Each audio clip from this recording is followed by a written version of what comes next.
আসসালামু আলাইকুম প্রিয় দর্শক, আজকের পৃথিবীতে একটি শব্দ বারবার উচ্চারিত হয়, ইসলামিক মৌলবাদ। আর তার সঙ্গে জুড়ে দেয়া হয় জঙ্গিবাদ, সন্ত্রাস, সহিংসতা। কিন্তু প্রশ্ন হলো, ইসলাম কি সত্যিই জঙ্গিবাদ শেখায়, নাকি ইসলামের নাম ব্যবহার করে কিছু বিকৃত চিন্তাধারা মুসলমানদেরই সবচেয়ে বেশি ক্ষতি করছে? আজকের এই ভিডিওতে আমরা আবেগ নয়, স্লোগান নয়, বরং কোরআন, সুন্নাহ ও ইতিহাসের আলোকে সত্যটা জানব। শেষ পর্যন্ত থাকবেন, কারণ এটি শুধু একটি আলোচনা নয়, এটি ইসলামকে বোঝার দায়িত্ব। প্রথমে বুঝতে হবে মৌলবাদ মানে কি। মৌলবাদ মানে হলো নিজের ধর্মের মৌলনীতি ও মূল শিক্ষার প্রতি অবিচল থাকা। ইসলামের মৌলনীতি কি?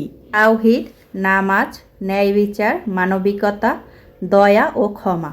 আল্লাহ বলেন, আমি আপনাকে সমগ্র মানবজাতির জন্য রহমত হিসেবে প্রেরণ করেছি।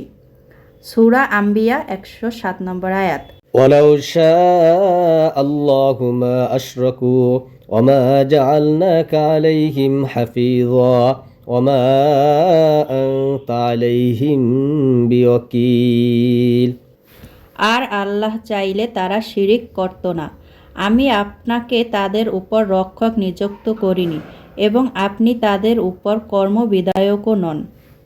আল্লাহর প্রিয় নবীকে সাল্লাল্লাহু আলাইহি সাল্লাম বলেছেন যে মানুষের হেদায়েতের দায়িত্ব আল্লাহর।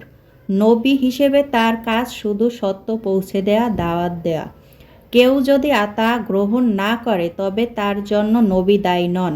ইসলামে ধর্ম নিয়ে কোনো জোর জবরদস্তি নেই। এই আয়াতটি সেই নীতিরই একটি ভিত্তি, যেখানে বলা হয়েছে নবীকে মানুষের উপর দারোগা বা জিম্মাদার হিসেবে পাঠানো হয়নি। তাহলে ইসলামের মৌলনীতি কি সহিংসতা? না, বরং ইসলামের মৌলনীতি রহমত ও ইনসাফ। জঙ্গিবাদ বা চরমপন্থা হলো নিজের ব্যাখ্যাকে আল্লাহর হুকুম মনে করা, অন্য মুসলমানকে সহজে কাফির বলা, নিরপরাধ মানুষ হত্যা করা। কুরআন বলে, যে ব্যক্তি একজন নিরপরাধ মানুষকে হত্যা করল, সে যেন পুরো মানবজাতিকে হত্যা করল। সূরা মাইদা আয়াত 32। من أجل ذلك كتبنا على بني إسرائيل أنه من قتل نفسا بغير نفس أو فساد في الأرض فكأنما قتل الناس جميعا ومن أحياها فكأنما أحيا الناس جميعا। এই কারণেই আমি বনি ইসরায়েলের উপর এই বিধান দিয়েছিলাম যে যে ব্যক্তি নরহত্যা অথবা পৃথিবীতে ধ্বংসাত্মক কাজ করার দণ্ডদান উদ্দেশ্য ছাড়া কাউকে হত্যা করল, সে যেন সমগ্র মানবজাতিকেই হত্যা করল। আর যে ব্যক্তি কারোর জীবন রক্ষা করল, সে যেন সমগ্র মানবজাতিকেই রক্ষা করল। অথচ জঙ্গিবাদীরা কি করে? বাজারে বোমা, মসজিদে হামলা, শিশু নারীদের হত্যা। এরা কি ইসলামের প্রতিনিধি? কখনোই না।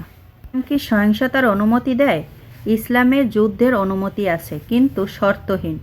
যুদ্ধের সময়ও ইসলামের নির্দেশ, নারী হত্যা নয়, শিশু হত্যা নয়, বৃদ্ধ হত্যা নয়, গাছ কাটবেন না, উপাসনালয় ধ্বংস করবেন না। হাদিস, যুদ্ধে সীমালঙ্ঘন করো না। সহি মুসলিম। তাহলে আজ যারা বোমা মারে তারা কার আদেশ মানছে? কুরআনের নয়।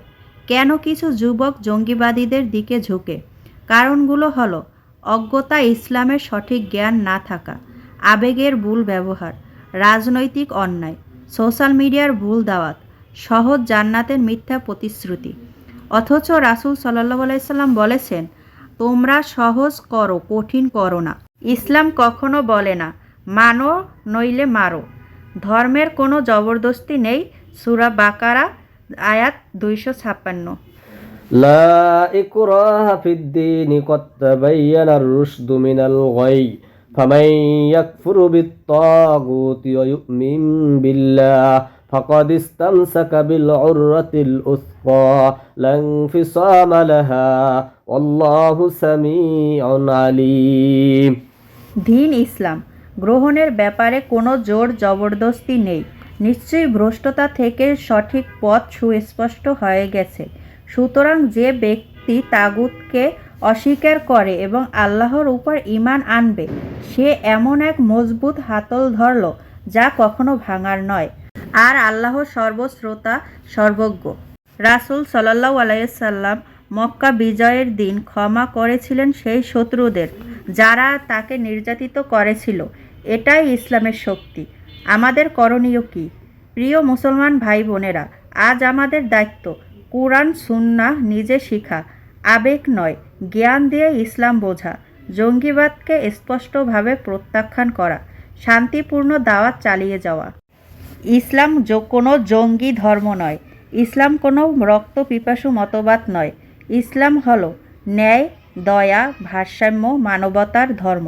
যারা ইসলামের নামে সহিংসতা করে তারা ইসলামের শত্রু, মুসলমানদেরও শত্রু। এই ভিডিওটি শেয়ার করুন, ভুল ধারণা ভাঙ্গুন, সত্যটা ছড়িয়ে দিন। আল্লাহ আমাদের সবাইকে সঠিক বুঝ ও হিকমা দান করুন। আমিন।